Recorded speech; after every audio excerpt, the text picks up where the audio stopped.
좌석을 정돈해 주시기 바랍니다. 회의를 속겠도록 하겠습니다.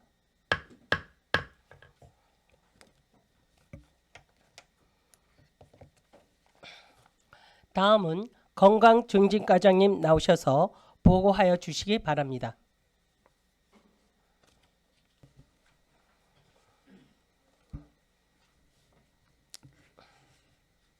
건강증진과장 김은경입니다. 행정사무감사에 따른 공통사항, 부서별 요구사항을 보고드리겠습니다. 먼저 1페이지 1번 2025년도 예산 집행은 5월 말 기준 54.7%, 신속 집행은 129%입니다. 2번 각종 보조금 정산 현황입니다.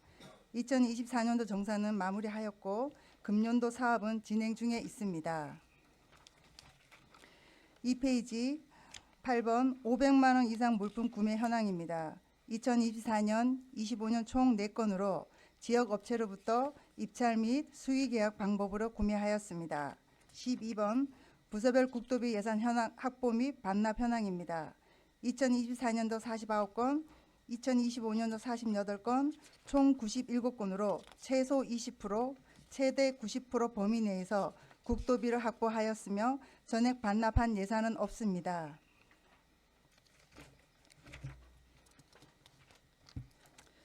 8페이지 13번 각종 협약 체결 현황입니다. 2024년, 25년 총 5건이며 주요 협약건은 첫 번째 지역사회 건강조사 및 정신건강복지센터 업무 협약 4건과 두 번째 치매관리사업 1건을 체결하였습니다. 세부 협약서 내용은 참고하여 주시기 바랍니다. 15번 민간 위탁 운영 현황입니다. 2024년, 25년 총 4건이며 주요 위탁 사무는 지역사회 건강조사 사업과 자살 예방 및 정신건강 증진 사업이 되겠습니다. 9페이지 18번 관련 법상 의회 의결 및 보고 현황입니다. 2024년도 2건을 제출하고 의결을 받았습니다.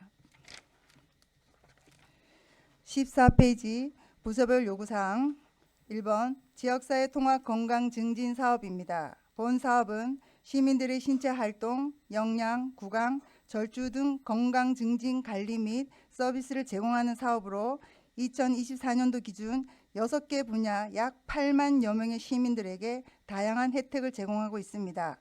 향후 계획으로 시민들이 필요로 하는 프로그램을 발굴하여 건강한 지역사회를 조성해 나가겠습니다. 15페이지 2번 정신건강 증진 사업 추진입니다. 본 사업은 정신질환자 및 자살 고유형군 등록관리, 사회재활 프로그램을 제공하는 사업으로 2024년도 기준 매년 7개 분야 약 19,000여 명의 시민들에게 다양한 혜택을 제공하고 있습니다. 향후 계획으로 시민들의 생명을 존중하는 예방 및 사례관리 프로그램 등을 발굴하여 건강한 지역사회를 조성해 나가겠습니다. 17페이지 3번 모자 건강관리 사업 추진입니다. 본 사업은 신혼부부, 임산부 및 영유아 건강관리 지원 및 상담 등을 제공하는 사업으로 2024년도 기준 17개 분야 약 13,000여 명의 수혜자에게 약 18억 규모의 재정 지원을 추진하고 있습니다. 향후 계획으로 저출산 극복을 위한 정부 정책과 연계한 다양한 시책들을 발굴하여 추진하겠습니다. 18페이지 4번 의료 취약계층 맞춤형 방문 사례관리 사업 추진입니다. 본 사업은 직접 방문을 통해 시민들의 건강관리를 제공하는 사업으로 2024년도 기준 4개 분야의 사례관리를 통해 약 2만여 명의 수혜자에게 서비스를 제공하고 있습니다. 향후 계획으로 취약계층 및 장애인 등 사각지대에 놓여있는 시민들을 위해 적극적인 사업을 추진해 나가겠습니다. 19페이지 5번 저소득층 건강검진 및 의료비 지원 사업입니다. 2024년도 기준 6개 분야 약 38,000여 명의 저소득층 시민들에게 사업비를 지원하였습니다. 향후 계획으로 재가 암 환자는 물론 사각지대에 놓여있는 시민들에게 건강관리권에 대한 보장이 이루어질 수 있도록 추진하겠습니다.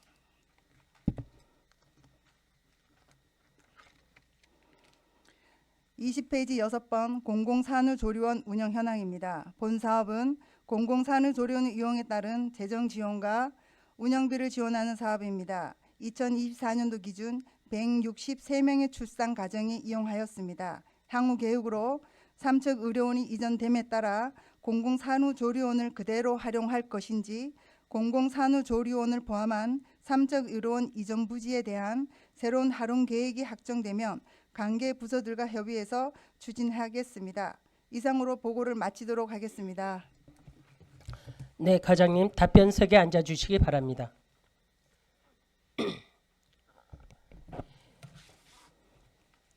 네, 질의하실 위원님 계십니까? 양희전 위원님 질의해 주세요. 네, 과장님 수고 많으십니다. 양효전 의원인데요. 우리 행정사무감사 자료에도 15페이지 보면 정신건강복지센터에 대해서 현행에 대해서 나왔어요. 그죠? 거기에 대해서 이렇게 몇 가지 좀 질문 좀 드리려고 합니다. 과장님, 우리 정신건강복지센터에서 하는 역할이 뭐라고 생각해요? 시민들의 정신건강 증진 및 그 관련된 사업을 저희가 프로그램을 통해서 상담하고 또 어떤 여러 교육 프로그램을 운영하고 있는 사업입니다. 그런 사업이죠. 예. 저도 그렇게 생각을 해요, 과장님. 우리 시민들께서 참 정신적으로 어려운 분들, 그죠? 이런 분들을 어떻게 하면 건강하게 일상생활로 돌아가게 할 수 있도록 우리 시가 직접 사업을 하는 게 좋을 것 같은데, 그래도 이게 체계적이고 신속하게 모든 이런 서비스를 받기 위해서는 우리 시가 직접 하는 것보다는 전문기관에다가 위탁하는 게 좋다고 생각하는데 과장님은 어떻게 생각하셔요? 저희가 2010년도에서 13년도까지는 직영을 했습니다. 13년도 이후부터 지금까지 동해동행의료재단을 통해서 위탁을 하고 있는데, 이 사업에 대해서 시민들의 다가가는 그 긴박한 상황에 대해서 센터가 잘 대응을 했습니다. 그 동해동행의료재단의 그 전문의 의사를 통해서 저희가 이제 자문도 받고 그래서 잘 위탁을 하고 운영을 하고 있습니다. 13년도부터 우리 동해동인병원에다가 위탁을 드렸나요? 네. 그러면 약 한 10년 조금 넘어가네요. 네. 조금 위탁 계약을 한 거 보면 2025년도부터 2027년도까지 재위탁을 계약을 하셨어요. 그죠? 네. 예산은 여기에 9억 5천에서 9억 한 6천 정도 1년 예산이 네, 맞습니다. 그렇게 맞고, 또 직원은 총 몇 명입니까? 우리 정신건강센터 복지센터에 근무하는 직원들이 몇 현재 15명입니다. 근데 센터장님 포함해서 근데 그 비상근 간낸 의사 한 분이 계십니다. 그분 포함하면 16명입니다. 비상근 1명을 포함하면 네. 16명이고 예. 16명이 거기에서 이렇게 사업을 하고 있어요. 예, 있습니다. 네. 본의원도 이렇게 이번에 정신건강복지센터에서 이렇게 조금 자료를 보고 이래서 지금까지 한 10여 년 동안 우리 시가 해야 될 우리 시민들한테, 어려운 시민들한테 도와줄 거 함께한 걸 동해동인병원에서 이렇게 맡아주셔서 감사드리고, 또 이번 기회에 본의원이 우리 직원들한테도 이렇게 감사드린다는 말씀을 드릴게요. 감사합니다. 그에 앞서서 제가 자료를 요구를 제가 했거든요. 자료를 누가 요구를 한가 하고 이렇게 관심이 있는데 제가 했어요. 제가 자료를 이렇게 요구를 해서 우리 의원님들께 참고로 의원님들 보십시오 하고 참고로 이렇게 드렸어요. 알고는 계셔요.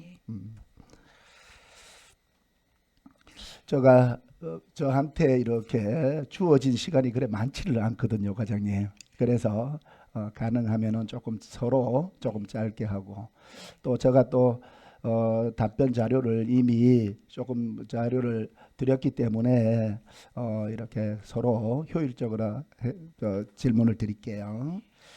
과장님, 우리 삼척시 정신건강복지센터에 문제점이 있다고 3월 12일, 13일 그리고 19일 우리 MBC 영동 방송 언론사에서 보도한 내용을 알고 계시잖아요. 예, 알고 있습니다. 알고 계시죠. 거기에 알고 계시면서 혹시 그 2023년도에 우리 그 정신건강복지센터에서 이게 정신건강복지사라는 게 따로 있습니까? 있습니다. 있어요? 네, 자격증을 1급, 2급해서 네. 정신건강 전문 사회복지사, 정신건강 전문 간호사 네. 총 6명이 있습니다. 총 6명이 있어요. 네. 그러면은 2023년도부터 매년 한 사람씩 정신건강복지사를 수련생을 뽑아서 연 1000시간을 이렇게 마치면은 그 사회복지사가 정신건강 전문 복지사가 되는 겁니까? 네. 혜택이 뭐 있어요? 복지사가 되면? 일단은 금전적인 면에서 10만 원의 수당이 지급이 더 되고 있습니다. 근데 삼척시는 2023년도에 처음 실시를 했습니다. 그 전에 자격증을 가지고 있는 분들은 네. 타시군에서 그걸 트레이닝을 받아서 그 라이센스를 가지고 저희 정신센터 복지센터의 직원으로 채용이 됐습니다. 아, 그래요? 예. 거기에 2023년도 선발하는 과정, 수련생을 선발하는 과정에 의혹이 있었잖아, 그죠? 예, 제가 말씀드리는 건 과장님, 이게 언론에 보도된 내용이야. 이게 뭐 제가 뭐 그렇다고 조사를 할 수도 있는 게 아니고 이렇기 때문에 그 언론의 의혹을 제가 그대로 한번 말씀을 드릴게요. 최종 학력에 대해서 언론에 나온 거 보면 저 합격자가 1점을 받아야 되는데 5점을 받았다는 거는 뭐예요? 일단은 저희가 그 인력 채용 그 비상근 근무자를 말하는데 네. 그 직원 같은 경우는 이틀은 사무실 근무하고 3일은 정신병원에 가서 근무를 하는 직원을 정신 수련회를 채용하는 과정에서 네. 기존에는 이 서류상 사실은 언론 보도가 서류상에서 말하는 언론 보도가 센터에서 점수를 매기는 것도 사실은 오점이 있었습니다. 그 부분에 대해서 그러나 그 오점 채점이 문서가 잘못된 거지 기존의 점수가 잘못된 건 아닙니다. 근데 언론 보도는 실제로 그 센터에서 시험 보는 그게 잘못됐다고 말을 하는데 사실은 사실과 좀 다릅니다. 사실이 좀 달라요. 예. 그러면은 1점 받을 게 아니라 5점을 받을 수 있는 건가요? 예. 과장님이 보시기에? 네, 맞습니다. 그러면 네. 두 번째로 한번 갈게요. 경력에서 그 공고사항에는 5년 이상이면은 만점이 5점이라고 그랬는데 경력이 3년밖에 안 되는데 5점 만점을 받은 사람은 어떻게 과장님 알고 계시나요? 예, 알고 있습니다. 그러면 그거는 해명을 어떻게 했냐면 경력이 3년 이상이면은 만점인데 5년으로 잘못 오타가 났다 이렇게 해명을 했거든요. 그에 대해서는 과장님 어떻게 생각하셔요? 일단은 정신센터에서 네. 이 부분에 대해서 잘못한 거는 맞습니다. 의원님. 그리고 기존에 직원을 이제 채용을 할 때 네. 3년 이상이면 만점으로 기존에 해왔는데 네. 이 23년도 수련을 뽑는 과정에서는 이렇게 잘못하게 5점을 채점을 한 사건입니다. 이게. 그렇습니까? 네. 그러면은 세 번째 필기 시험이 있었어, 그죠? 네. 서류 심사도 그렇고 필기 시험이 있었는데 필기 시험 때 이게 난이도를 가르쳐 줬다 그래요. 그런데 해명한 걸 보면 이제 합격자한테 난이도를 가르쳐 주셨다고 그러는데 해명한 걸 보면 난이도를 가르쳐 줬지 실제적으로 출제되는 문제를 가르쳐 준 건 아니다. 그래서 난이도를 가르쳐 줬을 뿐이다. 이렇게 해명을 했는데 여기에 대해서는 과장님은 어떻게 생각하셔요? 공정성을 따진다 하면 난이도를 채점하기 위해서는 센터 직원을 전체를 대상으로 하면 더 공정하지 않았을까 이런 아쉬움은 있습니다. 그러나 2024년도에 센터장이 처음 선발이 되다 보니 네. 수련회를 저희가 삼척 시민 6만 3천 시민들의 정신건강 증진을 위해서는 수련회가 저는 참 많이 필요하다고 생각을 합니다. 네네. 그래서 처음 시도하는 그 전문의 인력 양성에서 약간의 부족한 점이 보였었습니다. 이 면에서는. 그러나 의원님께서 아시다시피 문제를 노출이 아니라 난이도 상중하를 판단하기 위해서 몇 명의 직원들을 통해서 했다는 것이 저 또한 좀 부족하지 않았나 이런 생각을 하고 있습니다. 그래서 그 부분에 대해서 다시 한번 센터장 정치센터에 주의를 주었습니다. 과장님도 그렇게 생각하시네요. 저도 이게 두 번째로 이게 오타가 났다 하면 이게 사실 그 한 명을 채용해 가지고 수련생을 뽑는데 이게 오타가 났다. 그리고 두 번째는 필기 시험의 난이도 가르쳐 주려면 조금 전에 과장님 말씀대로 똑같은 조건에서 가르쳐 주시든지 안 그러면 안 가르쳐 주시든지 다 같이 안 가르쳐 주시든지 해야지. 이게 난이도를 가르쳐 줬을 뿐이지 실제 나오는 문제는 아니다라고 한다면 그게 공정한가 투명한가. 이게 그리고 더더욱 중요한 것은 과장님 2023년도에 이런 일이 있었어. 그래가 내부적으로 이렇게 보니까 같이 응시한 사람이든 옆에 직원이든 이렇게 보면 좀 공정하지 못하고 불공정하다고 생각을 해서 이 일을 제기를 했단 말이에요. 우리 보건소에다도. 그런데 그 당시에 보건소에서도 이렇게 이미 알고 있었고 했는데 왜 그렇게 좀 지혜롭게 현명하게 대처를 못했을까 하는 아쉬움이 있는데 거기에 대해서는 어떻게 생각하세요, 과장님? 예, 의원님께서 말씀해 주셨듯이 그때 당시에 제가 담당 팀장이었습니다. 한쪽 뇌로만 생각을 했습니다. 가슴으로 생각하고 가슴으로 생각하다 보니 그래 전문 인력을 뽑아서 시민들한테 다가가는 서비스가 좀 더 좋으면 좋겠다. 이 부분만 생각을 했고 이 내부적인 인사 이런 거는 자체적으로 운영 규정이라는 게 있습니다. 정치센터에 그 규정에 맞춰서 했기 때문에 제가 지도점검 기관으로서 좀 더 좀 자세하지 못했다 이런 부족함도 알게 됐습니다. 그러나 그때 당시에 힘들었던 직원들은 상담을 다 했습니다. 예.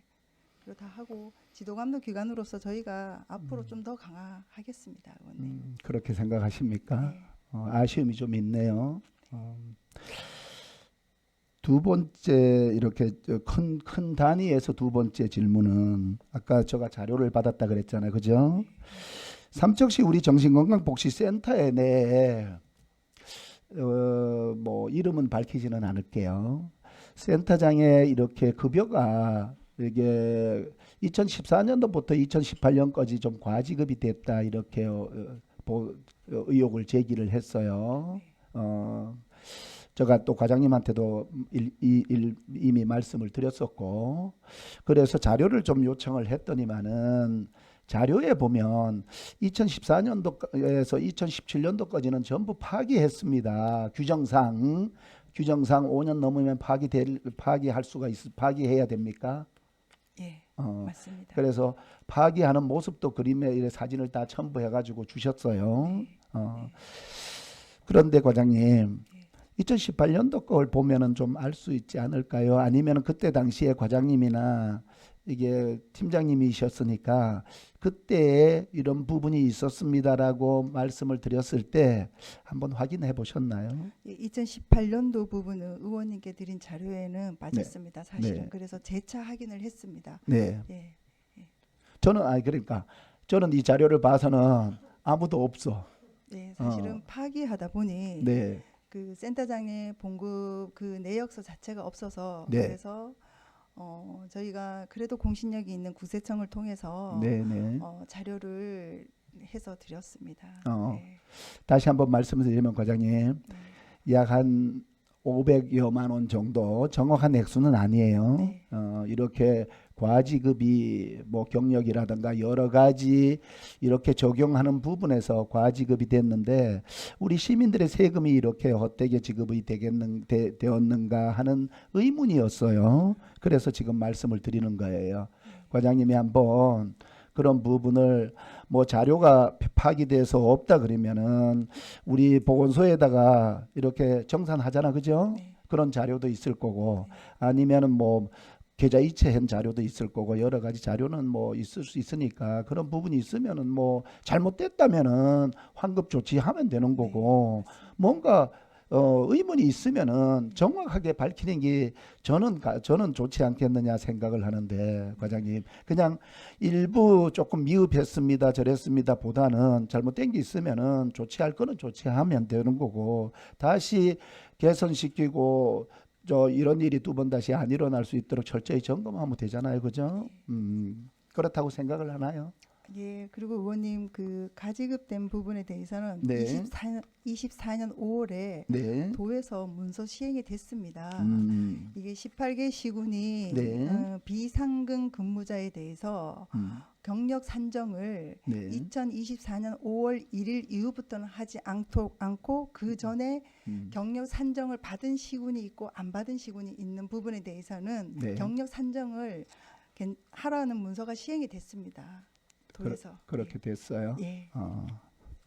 그리고 그것도 아쉽네요. 아쉬운 게 또 반복되는 말씀드리는 건데 왜 이렇게 내부적으로 과장님 우리가 이렇게 직원들이 있잖아요. 아까 상근 포함하면 16분이라 그러셨잖아요. 비상근 포함. 비상근 정말 비상근 한 명을 포함하면 이렇게 직원들이 근무하는데 수련생을 모집하는데 이렇게 약간의 약간이라고 표현은 제가 취소할게요. 불공정하고 이렇게 의견을 냈는데 그 당시에 그렇게 현명하게 풀지 못했고 마찬가지로 과지급이 됐습니다 하고 이렇게 의견을 계속 내고 이렇게까지 하고 신문고도 넣고 그 다음에 경찰에 의뢰도 됐죠. 네, 어, 됐습니다.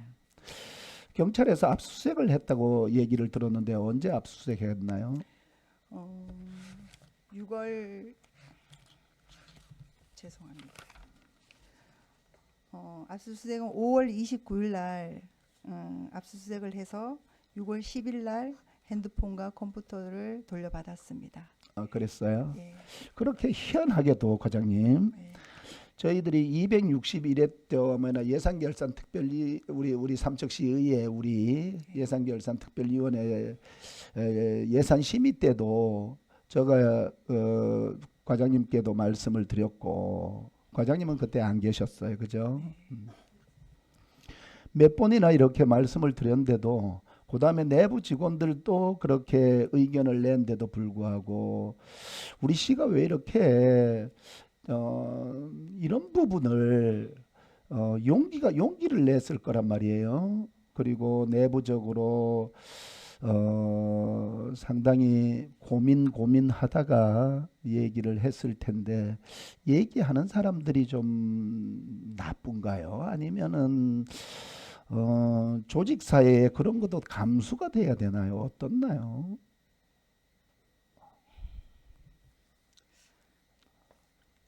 저는 생각을 말씀드리겠습니다. 어쨌든 이런 불의를 일으킨 거는 잘못을 떠나서 저희가 책임감을 정확하게 느끼고 있습니다. 제가 교육기관 중에서도 이 문제로 인해서 사실은 담당 팀장님과 제가 수업을 못 받을 정도로 계속 통화를 했습니다. 또한 그곳에 있는 갈등 간의 그 전문 교수가 계시더라고요. 그리고 그분과도 계속 상담을 했지만 저희가 이런 문제로 인해서 부끄러울 뿐입니다. 사실은 그래서 지도감독 기관으로서 앞으로 더욱더 좀 강화해야겠다 이런 다짐은 하고 있습니다, 의원님. 그래요. 저도 마무리하면 저도 그래가지고 시정 질의에도 이렇게 올렸었는데요. 하도 몇 번이나 말씀을 드리는데도 이렇게 답이 없었어요. 그래서 저도 의원의 한 사람으로서 이런 문제를 이렇게 의견을 내는데도 그리고 언론에서도 세 번이나 이렇게 12일, 3월 12일, 13일, 19일 언론에서도 이렇게 하고 삼척시를 가지고 아까도 서두에도 말씀드렸지만 정신건강복지센터라는 게 이렇게 우리 시민들을 위해서 어려운 시민들을 위해서 힘들고 고통을 받는 시민들을 위해서 이런 좋은 사업을 하고 계셨는데 이런 공공기관에서 이렇게 자꾸 언론에다 보도가 되고 경찰이 압수수색하고 이러면 그분들이 지금까지 이렇게 시민들한테 해온 그러한 모습은 어디 갔나요? 다 없어지잖아요. 그렇잖아요. 맞습니다. 그래서 이게 신뢰가 너무 무너지는 것 같아서 안타까웠어요, 과장님. 예, 저희가 신뢰가 회복이 될 수 있도록 노력을 하겠습니다, 의원님. 그래요. 과장님이 그렇게 과장님도 담당 팀장으로 하셨다고 조금 전에 말씀을 하셨고 또 이렇게 주무 과장님으로서도 지금이라도 저는 늦지 않았다고 생각을 해요. 잘못된 부분이 있으면은 바로 잡을 수 있도록 만들어주고 또 그분들이 의견을 냈으면은 그분들도 용기 내서 그리고 저도 본의원도 마찬가지로 뭘 하냐면 참 그래야지만은 개선이 되고 또 내부적으로 조금 미흡할 수 있어요. 그러면은 그런 부분을 알리면은 개선되고 또 발전될 수 있도록 하는 거란 말이에요. 그런 부분에 대해서 많이 안타깝게 생각하고 나머지는 26일 날 우리 시정 질의 때 마무리 한번 할게요. 시간 관계상 요 정도로 마무리할게요. 감사합니다. 네. 네, 또 질의하실 의원님 계십니까? 이강호 의원님 질의해 주세요. 예, 수고하십니다. 이강호 의원입니다. 지금 그 과장님 말씀하신 거 잘 들었고요. 그런 마음이었으면 좋겠어요. 그러니까 또 실제로 그런 마음이라고 과장님 평소에 맞습니다. 쭉 지금까지 예, 오면서 같이 근무하는 동료, 옛날에 동료기도 하고 그러면서 잘 믿고 있고요. 예. 예, 다만 아쉬운 건 우리 보건소가 초동에 취하는 방식, 그럼 우리가 경험이 없으니까 아마 그랬을 거라고 봐요. 이제 정신건강복지센터가 이제 동인병원이죠. 예, 맞습니다. 동인병원이 처음에 대응하는 방식들이 너무나 잘못된 방식이었어요.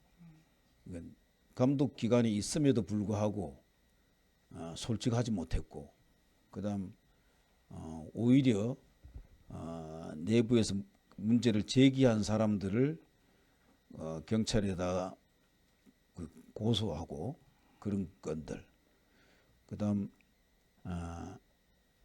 저 내부 고발자가 당사자한테는 오히려 이제 가해자 이제 2차 가해를 하는 그런 것들. 그래서 엄연히 여긴 감독 기관이 있는 기관이라면 삼척시가 감독 기관의 권한을 가지고 있어요. 그래서 우리가 정신건강센터를 13년도에 처음 만들 때 되게 어렵게 했잖아요. 네, 의사를 구하지 못해서 네, 맡아줄 사람이 없으니까. 예, 그래서 동인병원은 그걸 알고 있는 거죠. 네, 알고 있습니다. 예.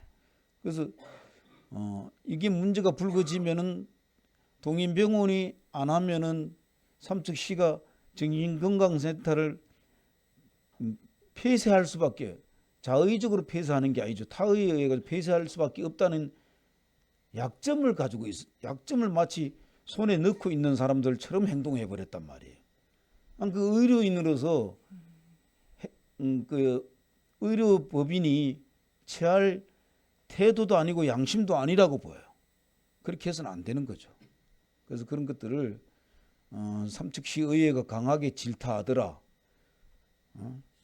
이런 내용들을 좀 지렛대 삼아서라도 보건소가 좀 강하게 뭐라 해야 되고, 또 처음부터 그런 입장을, 조금 전에 그 과장님이 시민들한테 그런 행정사무감사장에서 하시는 말씀들은 다 시민들한테 하는 말씀이니까 그런 자세를 취했으면은 오히려 괜찮지 않았을까 해도 과장님 말씀 잘 들었습니다. 잘 들었으니까 잘 추스리고, 정신건강센터도 법인에게는 호되게 질타하면서 그 구성원들끼리는 잘 헤쳐나갈 수 있도록 용기도 주셔야 되고 그렇게 해주셨으면 좋겠어요. 예, 노력을 하겠습니다. 고맙습니다. 이사입니다. 네, 또 질의하실 의원님 계십니까? 네, 김재구 의원님 질의해 주세요. 과장님 수고 많으십니다. 김재구 의원입니다. 14페이지에 건강 플러스 마을 사업, 이게 지금 미로면 그 건강위원회를 운영하고 있죠. 네, 이게 지금 굉장히 그 뭐 건강 걷기 행사, 방역 사업도 하고 그다음 이제 환경 정비 사업이라든가 뭐 꽃식재라든가 말 정비 사업도 예. 이렇게 추진하고 다양한 사업을 진행을 하고 있는데 지금 이분들이 그 어떤 하는 활동에 비해서 예산이 지금 이게 1200. 국비 지원이나요? 아니면 국도비 전부 다 같이 지원이 되나요? 도비 지원이나요? 이게 1,200만 원이 네. 1,200만 원을 저희가 지원하고 있는데 네. 10위로 알고 있습니다. 제가 다시 한번 확실한 네. 말씀드리겠습니다. 예. 그래서 이 부분에 대해서 시비는 아닌 것 같고 일단은 그래서 추가적으로 시비를 더 확보를 할 수 있는 방안이 뭔지 네. 좀 해서 지금 너무 잘 되고 있고 너무 잘 하고 있고 어떤 이런 어떤 건강 플러스 말 사업을 통해서 다 화합의 장도 만들고 또 미루 면민의 어떤 건강도에 같이 함께하고 때로는 이제 보니까 삼척 시내 이제 분들 걷기 동아리라든가 전체적으로 아우르는 그런 행사도 진행을 하더라고요. 그래서 더 확대하고 이분들한테 더 지원을 할 수 있는 방안이 뭔지 좀 살펴봐 주시기 바랍니다. 예, 알겠습니다. 그리고 15페이지에 그 정신건강 증진 사업 중에서 자살 관련해서 예. 지금 우리 삼척이 굉장히 자살에 취약한 어떤 그런 구조를 갖고 있거든요. 네. 환경 자체가 그렇게 되어 있는지 어떤 이유에서인지 몰라도 지금 이런 부분에 대해서 자살 예방 관련해서 공모 사업이 지금 뭐 좀 있죠. 공모 사업. 센터 내에서 네. 공모 사업을 이제 신청을 해가지고 네, 하는 그래. 여러 프로그램이 있습니다. 여러 프로그램이 예, 있죠. 예.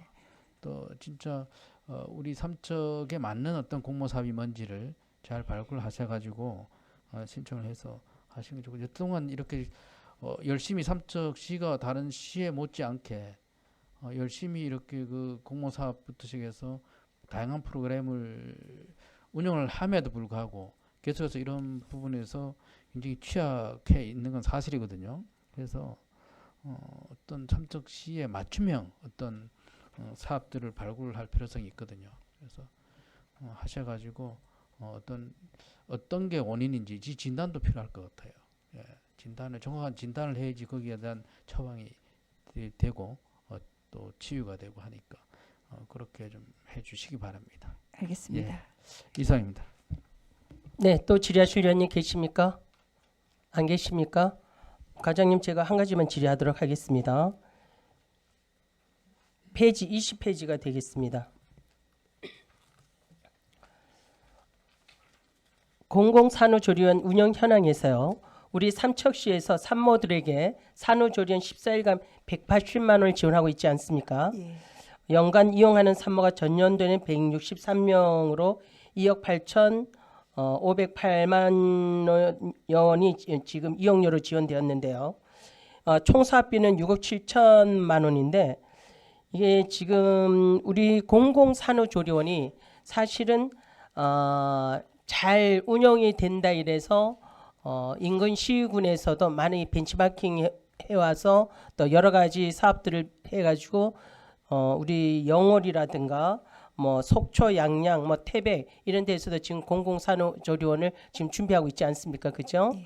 그래서 이렇게 이제 하는 사업인데 어떻게 잘 운영되고 있는지 또 이용하는 산모들의 어떤 불편 상황이나 근무하는 직원들의 어떤 건의사항 같은 거는 없었는지 궁금하거든요. 어떻습니까?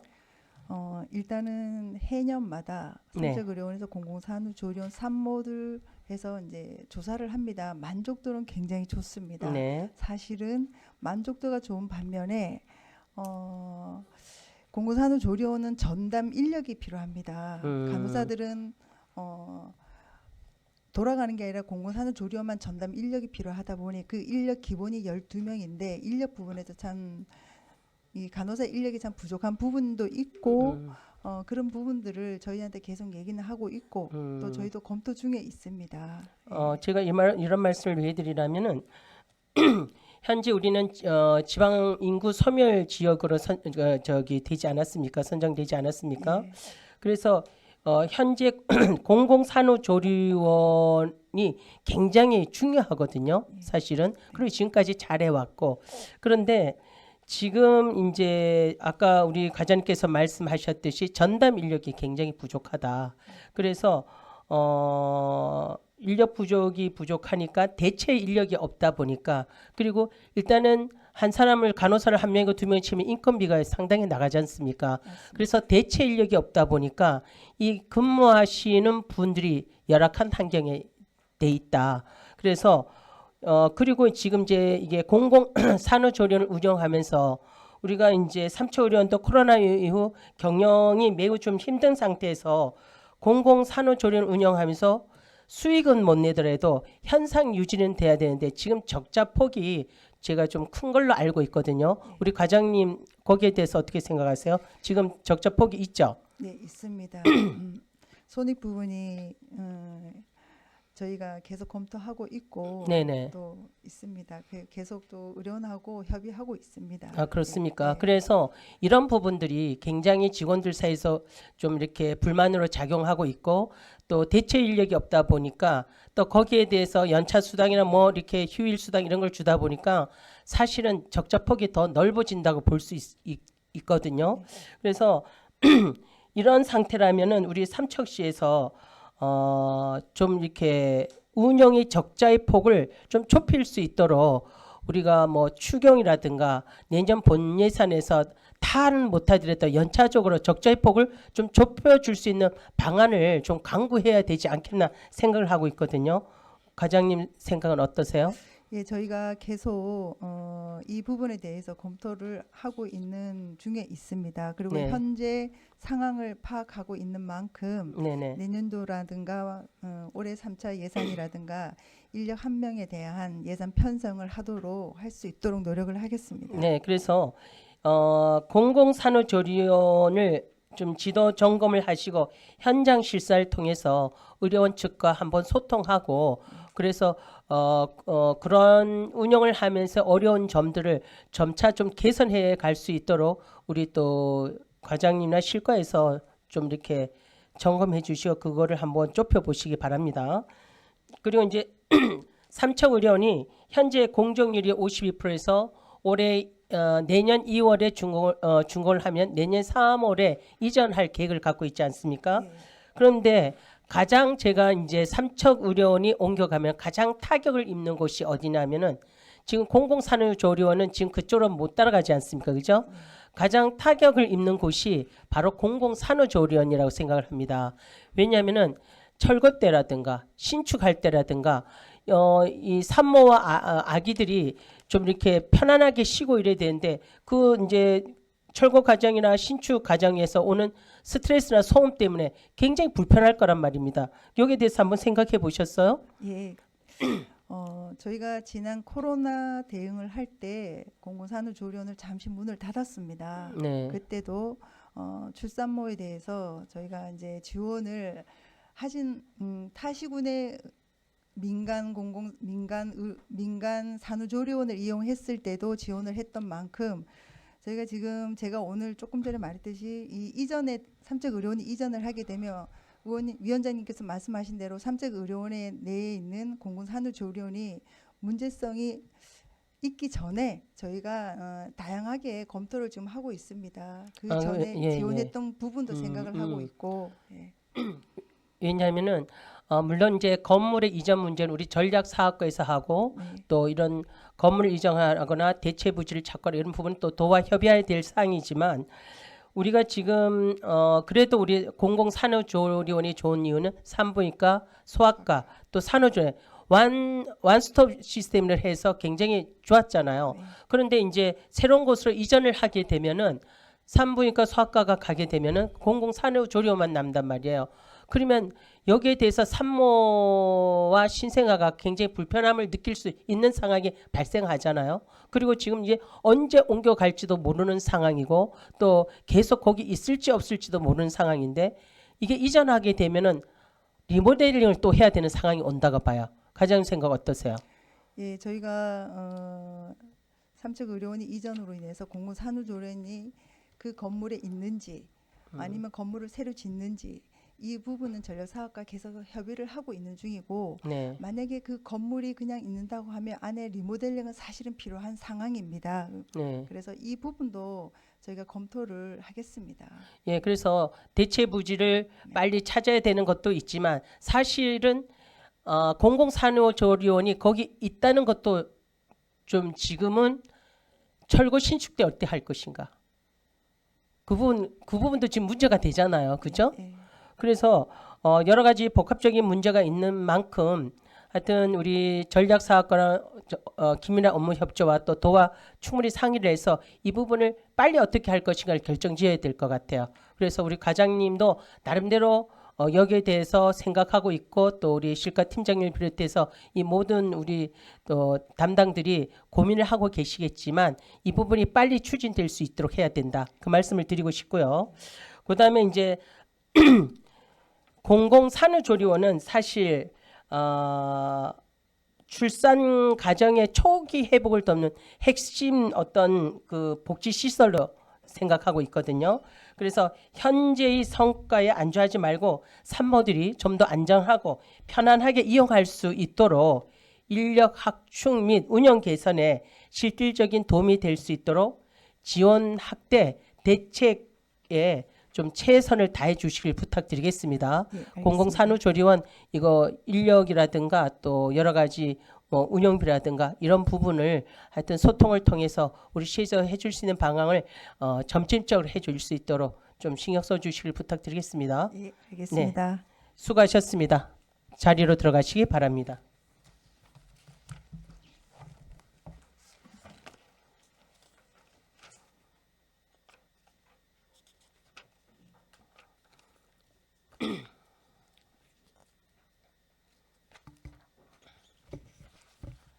마지막으로 예방관리과장님 나오셔서 보고하여 주시기 바랍니다.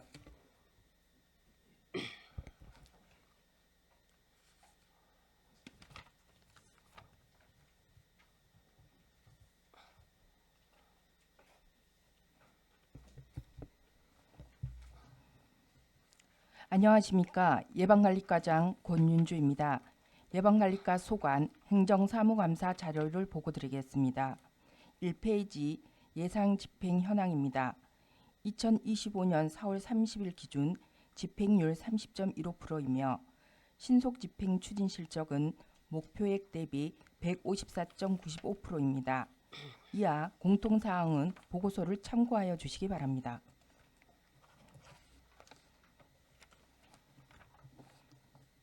6페이지 2024년 행정사무감사 지적사항 처리 현황입니다. 도민체전 대비 위생적객업소 환경개선 사업 확대 추진으로 2024년 29개소에서 2025년 43개소로 확대 반영하여 도민체전에 맞추어 지원 완료하였습니다.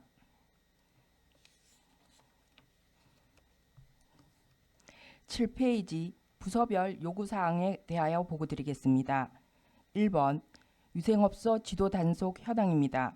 식품 및 공중위생업소는 2681개소로 점검 건수는 4월 말 기준 식품위생업소 점검 901건에 행정처분 3건, 공중위생업소 점검 42건에 행정처분 1건, 위생업소에 대하여 수시 지도 점검을 실시하여 위반사항에 대하여 재발되지 않도록 위생관리 업무 추진에 만전을 기하겠습니다.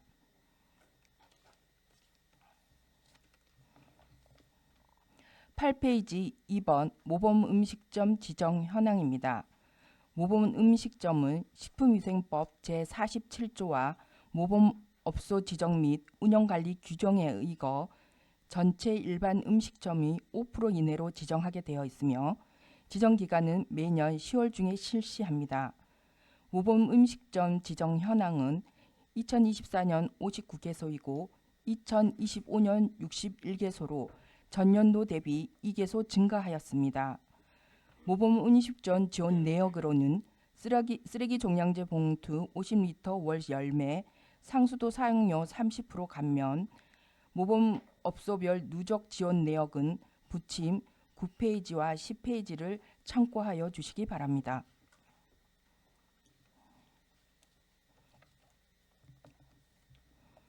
11페이지 3번입니다. 어린이 사회복지 급식관리지원센터 운영 현황입니다. 어린이 식생활 안전관리 특별법 제21조 및 노인 장애인 등 사회복지 시설이 급식 안전 지원에 관한 법률 제5조를 근거로 하여 삼척시 어린이 사회복지 급식관리지원센터를 강원대학교 삼척산학협력단에 위탁하여 어린이 사회복지 급식시설 관리 운영 전반에 관한 사항을 지원하고 있으며 사업비는 2억 2천만 원입니다. 등록 기관은 어린이집, 유치원 등 56개소이며 추진 실적으로는 급식소의 위생 안전, 영양 관리, 현장 지도 방문을 5회 89개소, 종사자 등 식생활 방문 교육 지원을 10회 108개소, 식단 및 표준 레시피 개발을 4회 실시하였으며 앞으로도 관리 급식소에 대한 역량 관리를 체계적으로 지원하겠습니다.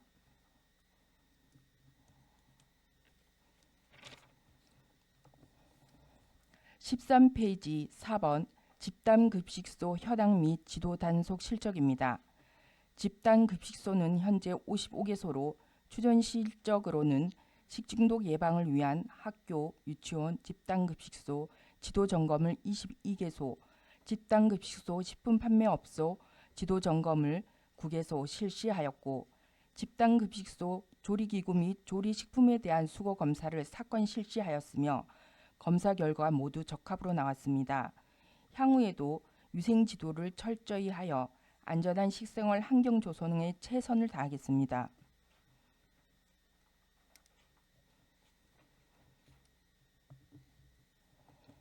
14페이지 5번 감염병 대응 현황 및 향후 계획입니다. 사업 내용으로는 감염병 감시 보고, 역학조사, 환자 및 접촉자 관리 등이며 사업비는 1억 8,100만 원입니다. 추진 실적으로는 법정 감염병 신고 환자 관리 및 대응에 65명, 결핵 환자 발견을 위한 조기 검진을 2,071건 실시하였으며 결핵 환자는 현재 18명 관리하고 있습니다. 한센병 환자 관리 7명, 성병 매개 간염병 검진 601건, 진드기 매개 간염병 예방 교육 및 관리에 5,439명입니다. 향후에도 간염병 발생 감시, 질병정보 모니터망 99개소에 대해 체계적으로 운영 관리하겠습니다.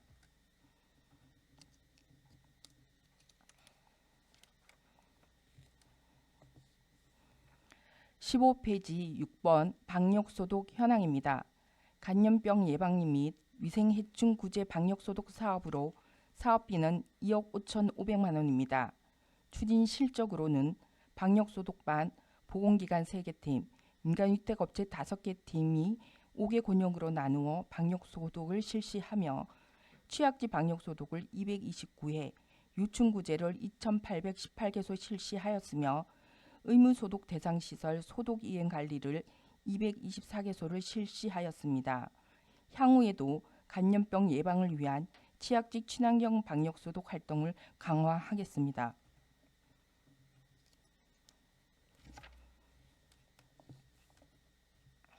16페이지 7번 예방접종 추진 현황입니다.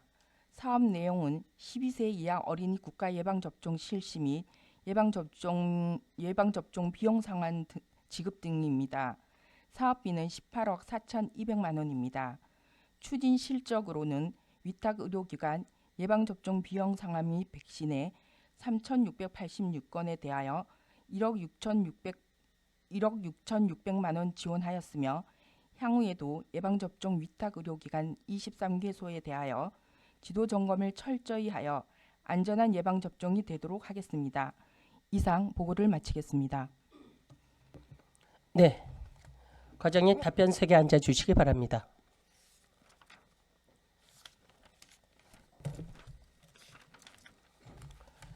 네, 과장님께 질의하실 위원님 계십니까? 김재구 의원님 질의해 주세요. 네, 과장님 수고 많으십니다. 김재구 의원입니다.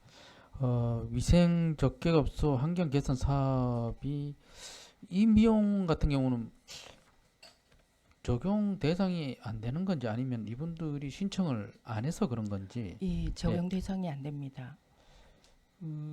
예전에는 적용을 했던 적이 있잖아요. 예전에 그러니까는 네. 평창 올림픽 그 시점에 네. 미용은 아니고요. 이용에 대해서 네. 한 건 저희들이 신청 받은 적이 있었는데 네. 그때 신청을 거의 안 하셔가지고 예. 도에서 이제 이용 부분을 다 뺐습니다. 그래서 적용 범위가 지금 현재는 들어있지 않습니다.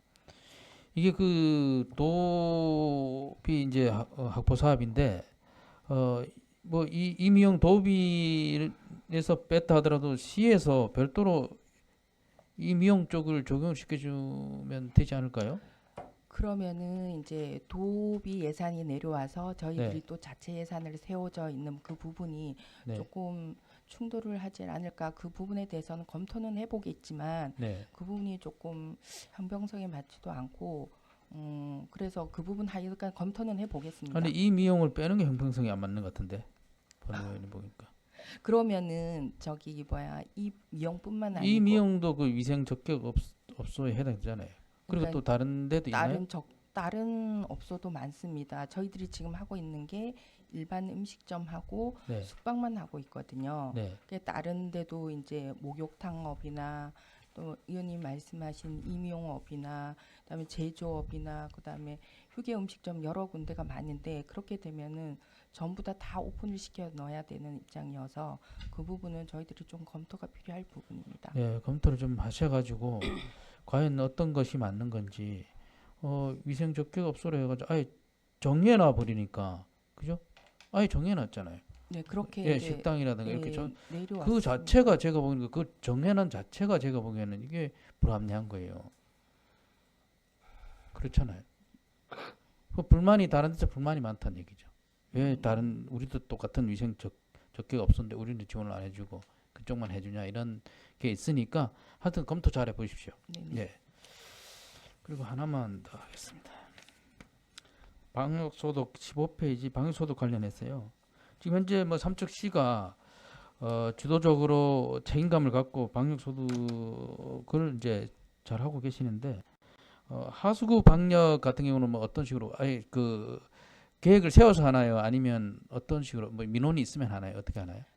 저기 하수구 방역 같은 경우에는 네. 민원이 들어올 때 네. 저희들이 이제 보건소에서 나가서 방역 소독을 하고 있습니다. 그건 어디 연막 소독을 하나요? 예, 어떤가요? 그 부분은 네. 하수구 같은 경우에는 네. 저희들이 그 하수구 안을 쭉 볼 수가 없잖아요. 그렇죠. 예. 그래서 연무로 할 경우에는 어느 시점까지 그렇죠. 소독이 된지를 몰라서 네. 연막으로 할 수밖에 없습니다. 그래서 연기가 끝나는 시점까지는 소독이 됐구나. 끝나는 시점 다시 이렇게 하면 되니까 그 부분은 어쩔 수 없이 그렇죠. 연막으로 예, 하고 예. 있습니다. 그래서 그 외에 이제 하수구 외에 나머지 이제 그 소독도 이렇게 열심히 해주고 계시는데 이제 중요한 것이 소독도 해주고 해서 이 그 어떤 시민들의 어떤 불안감 이런 것도 해소하는 것도 중요하거든요. 그래서 소독을 하고 나서 어차피 소독을 구석구석 꼼꼼하게 하고 계시잖아요. 네.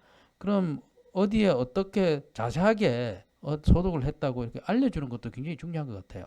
왜냐하면 뭐 소독을 하기는 했는데 뭐 구석구석 안 하고 그냥 갔다 이런 얘기도 하시거든요. 왜냐 눈을 직접 못 보시니까 그리고 누가 알려주지 않았으니까 그럴 수 있으니까 이런 부분에 대해서 좀 알려주시는 것도 좋을 것 같습니다. 그래서 저희들이 이제 네. 조금 네. 이제 연무로 하다 보니까 네, 맞습니다. 그 부분 그래서, 때문에 예. 그러신 것 같은데 네. 그래서 저희들이 저기 차량에다가 방송 장치를 해서 이제 안내를 하면서 다니기도 합니다. 네, 예. 그렇긴 한데 네네. 안내를 함에도 불구하고 이제 그 집에 전부 다 계시는 게 아니잖아요. 그러니까 밖에 일하신 분들이 대부분이다 보니까 오셔가지고 방역은 분명히 하고 가신 건 맞는 것 같은데 뭐 구석구석 또 안 했다고 이렇게 말씀하신 분이 제가 알기로는 그렇지는 않은데 네네. 그분들이 그렇게 얘기하니까 될 수 있으면 거기 뭐 통장님이든 그 주변 내다가 안내를 좀 해주시면 될 것 같습니다. 예. 저기 네. 민원이 들어오는 부분은 저희들이 방역을 하고 나서 네, 그 부분을 안내를 꼭 저희들이 해주고 오긴 하는데 네, 네. 조금 뭐 그런 미흡한 점이 있었다 그러면 그런 일이 생기지 않도록 더 철저히 네, 좀 하겠습니다. 구체적으로 안내를 해주시면 좋을 네, 것 같아요. 알겠습니다. 예, 이상입니다. 네, 또 지라시 위원님 계십니까? 정연철 위원님 질의해 주세요. 네, 수고 많습니다, 과장님. 방역 소독 관련해 갖고 하나만 여쭤볼게요. 지금 위생 관리나 그 해충이나 전염병 예방을 위해 정기적으로 지금 체계적으로 이제 방역을 이제 하고는 있겠지만은 지금 재래시장 뭐 중앙시장이나 뭐 번개시장 뭐 도계 쪽 시장 쪽이나 원덕 이렇게 체계적으로 이렇게 방역을 하고 있나요? 네, 저희들이 그 이제 중앙 매뉴얼에 따라서? 네네네. 근데 이제 중앙시장 같은 경우에는 이제 항상 그 상인들이 상주하고 있고, 그다음에 거기에 저기 뭐 어물시장이라든가 이러면은 사람이 없을 때 해야 되는 부분이 있어가지고 저희들이 하는데도 이게 저기 아까 전에 의원님 말씀하셨던 대로 이게 하고 있는 부분이긴 한데 그게 잘 이제 전달이 안 된 부분이 있는 것 같습니다. 그러니까 이제 아침 이제 개장 전에 또 네. 폐장 후에 예, 이제 하다 보니까 이제 잘 하는지 모른다. 예, 예. 근데 이제 저도 이 번개시장이나 이제 중앙시장 같은 데 보면 이 사실 해충 그 바퀴벌레나 시기하고 쥐들 이런 부분들이 상당히 많이 목격하게 되거든요.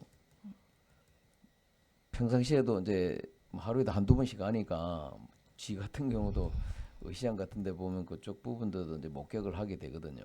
그래서 이런 부분들은 이제 완전히 통로를 차단할 수 있는 이제 그냥 방역을 그냥 뭐 약만 뿌리는 게 아니고 아예 어떤 그 해충 유입 통로를 차단할 수 있게끔 좀 전문적으로 좀 할 필요가 있다는 차원에서 제가 말씀을 드리는 거거든요. 아, 저 무슨 의미인지는 알겠는데 예. 저희들 그 해충에 대해서 저희들이 방역을 하고 있는데 의원님 말씀은 쥐나 이런 부분에 대해서 그 방역을 할 수 있는 그런 부분을 이제 저기 방역할 수 있게 철저히 하라는 이런 말씀 같은데 저희들이 유충에 대해서는 방역이 되는데 그 쥐나 이런 부분에 대해서는 저희들이 방역 소독 가지고는 그 부분에 대해서는 저기 해결할 수 없는 부분입니다. 그 지포획기 설치나 뭐 이런 것들도 설치할 수 없나요? 안 돼요? 네. 아니 그러니까 아예 방역을 하려면 지포획기도 다른 지자체 같은 경우는 지포획기를 설치해 줘요. 다른 지역 같은 경우는. 쥐포획기를요? 그렇죠. 제가 그러면은 한번 다른 시군에 그런 데가 있는지 좀 지포획기도 알아보겠습니다. 설치를 해주고 끈끈이 트랩 설치도 해주고 보건소에서요? 아, 자치단체에서 자치단체? 그렇게 그러니까 한다니까요. 시장 뭐 그 상인회나 그쪽에서 아니죠. 하는 게 그러니까 아니고 시에서 모범적으로 예. 매뉴얼을 아예 그 환경 정비를 깨끗하게 해주는 거예요. 그러니까 1주, 2주, 3주, 4주 이렇게 단계별로 트랩을 짜갖고 계획을 완전히 짜서 완전히 환경 정비를 해주고 난 다음에 자체적으로 이제 그 약품이나 도구를 줘갖고 이제 그 조합에서 이제 쪽 관리도 하고 이런 어떤 그 매뉴얼에 따라서 이제 진행을 하는 지자체도 있단 말이죠. 처음 들어봤어요. 저희들은 그래요? 해충에 대해서만 방역이 가능한 부분이어서 한번 그러니까 저희들도 이게 한번 네, 참고해 보겠습니다. 예. 그래서 이게 이제 실제 처음은 이게 전문 소독 업체가 이제 이런 부분들까지 사실 그래 뭐 그 분무하고 뭐 이건 사실 그 그냥 시간에 그냥 지나지 않고 그냥 지나면은 잘 아까 말씀하신 대로 누가 했는지도 모르고 그런 상황이 이제 벌어지는데 하여튼 하려면 구체적으로 아주 제대로 이렇게 주변 환경 정비를 해야지 바퀴벌레도 그렇고 지금 상당히 지금 중앙시장 이쪽 주변 같은 경우는 상당히 오래된 건물이다 보니까 상당히 좀 열악하다고. 그래서 근본적으로 방역을 완전히 좀 용역을 줘갖고 그 일주일에 한두 번씩 그 완전히 정례화 해갖고 그 방역을 할 수 있는 부분들도 예산을 잡아갖고 해야 되지 않겠나 싶은 생각이 들어요. 그래서 중앙시장 계속 좀 관광객들이 계속 오는데 저도 한두 번씩 가면은 지를 하루에 한 번씩 만날 걸 지를 하루에 한두 번씩 만난다니까. 예.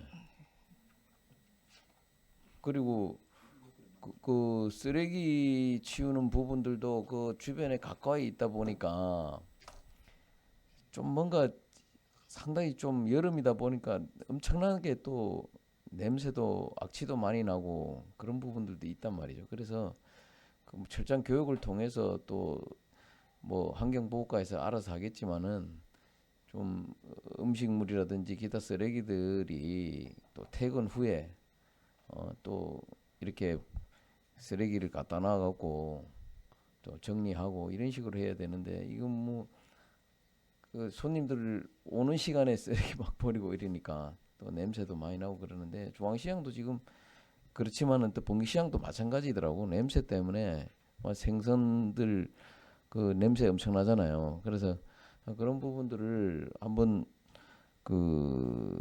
좀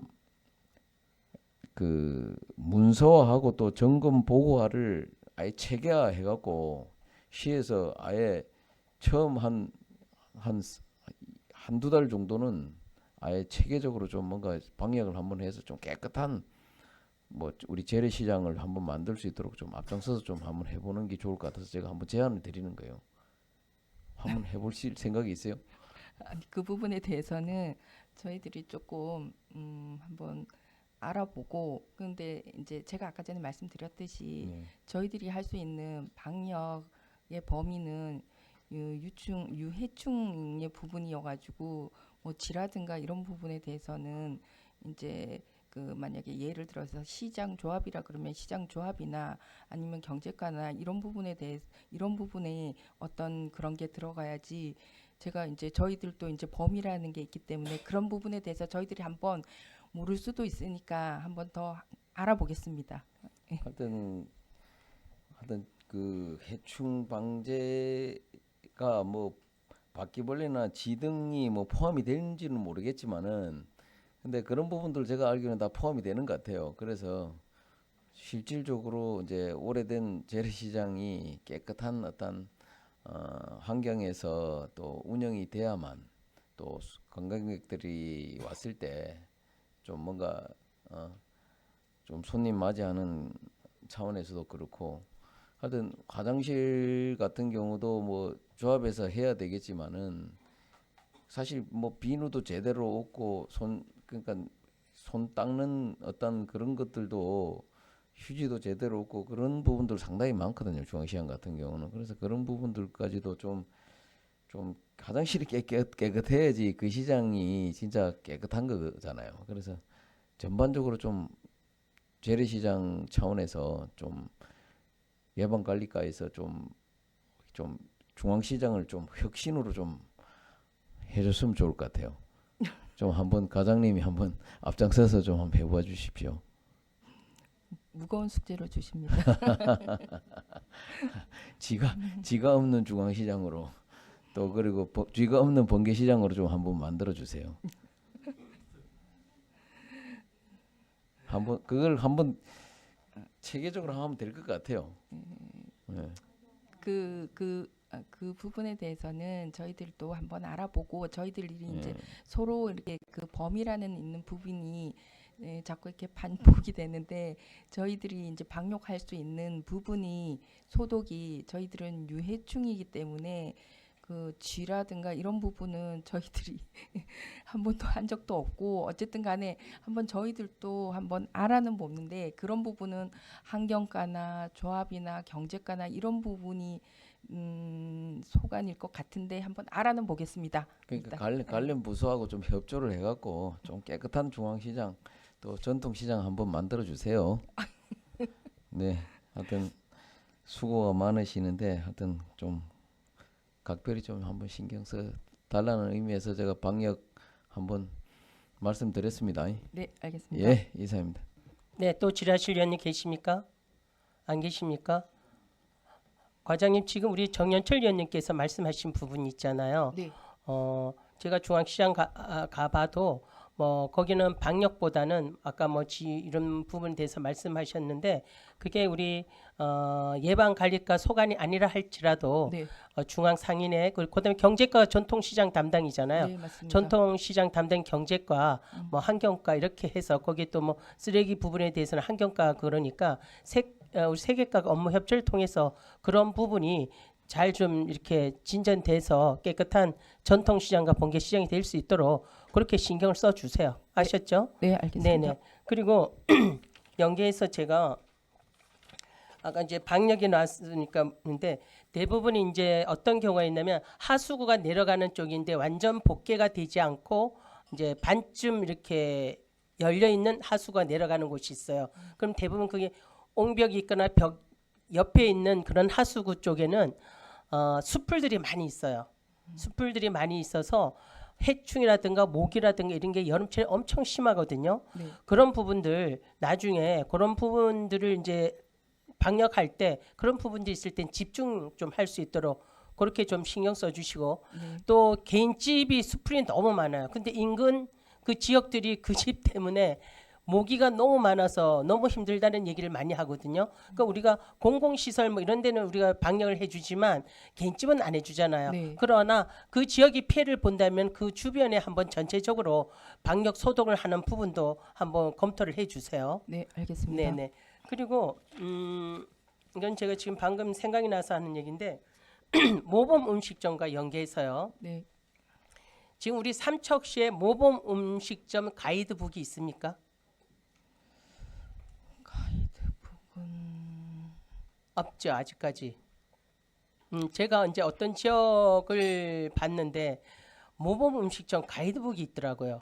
그래서 우리 삼척시도 모범 음식점 가이드북 같은 걸 좀 만들어서 한번 이제 이렇게 주요 관광지 같은데 특히 이제 우리가 이제 외부에서 관광객들이 오면은 관광지를 방문했을 때 식당에 이제 있는 것도 있지만 없는 것도 많습니다. 그러면은 이분들이 어디 가서 식사를 할지 모르니까 모범 음식점 가이드북 안에 또 인근에 있는 그 지역별로 뭐 예를 들어서 가곡면 어디에 식당이 있고 이런 거를 좀 거기다 넣어서 모범 음식점 가이드 하고 그 뒤에다가 그런 거를 이렇게 해주면은 관광객을 찾아오시는 분들한테 많은 도움이 될 것 같아요. 예를 들어서 삼척 역사가 지금 이제 저렇게 개통된 지 얼마가 안 되는데 지금 거기에서 오시는 분들이 식사하는 장소를 몰라서 뭐 점심시간에 가까이 다 하고 온다거나 이러면은 점심 식사할 곳을 몰라서 굉장히 불편해한대요. 또한 관광지를 돌고 와서 뭐 이제 식사를 못 하고 이제 와서 오후에 되면은 뭐라도 먹고 싶은데 먹는 장소를 몰라서 굉장히 우왕좌왕하고 그 불편을 굉장히 호소를 많이 한답니다. 그래서 이런 모범 음식점 가이드북이라든가 또 뭐 이제 예를 들어서 뭐 삼척시 뭐 동지역에 있는 뭐 이런 음식점이라든가 이런 거를 좀 표기를 해주면은 찾아오는 관객들한테 어떤 식당을 찾는데 좀 불편 해소에 많은 도움이 될 것 같습니다. 이게 지금 다른 인근 시군에서 하는 데가 많아요. 그래서 우리 예방관리과장도 모범 음식점 지정 현황을 지정에 대해서 하고 계시니까 이 부분을 연계해서 한번 모범 음식점 가이드북이라든가 각 지역별 그 음식점 그 운영하는 곳을 상호를 한번 적어주고 전화번호를 적어줄 수 있는 그런 것을 좀 해주면 좋을 것 같습니다. 네, 저기 안 그래도 그 네. 장미 축제 기간 동안 네네. 현수막을 크게 해가지고 모범 음식점을 이렇게 만들어 놨더라고요. 네네. 거기에 저희 관광객들이 이제 다니면서 그 식사할 곳을 그 현수막을 보고 많이 찾아간 부분이 있어서 이 가이드북이 저희들이 만들어서 그 아까 역사나 이런 관광지 이런 부분에 좀 이렇게 배부를 해서 관광객들이 오셔서 좀 좋은 환경에서 식사를 하고 갈 수 있도록 그렇게 하겠습니다. 예, 그래서 모범 음식점 가이드북, 그다음 인근 지역에 있는 그 식당들을 좀 이렇게 지역별로 묶어서 그렇게 해주시면 많은 도움이 될 것 같으니까 그거 한번 추진을 좀 해주세요. 네, 네, 알겠습니다. 각 지역별 한번 검토해 보시고 네. 그렇게 해주시길 부탁드리겠습니다. 네. 네, 추가 질의하실 위원님 안 계시죠? 네, 수고하셨습니다, 과장님. 들어가시기 바랍니다.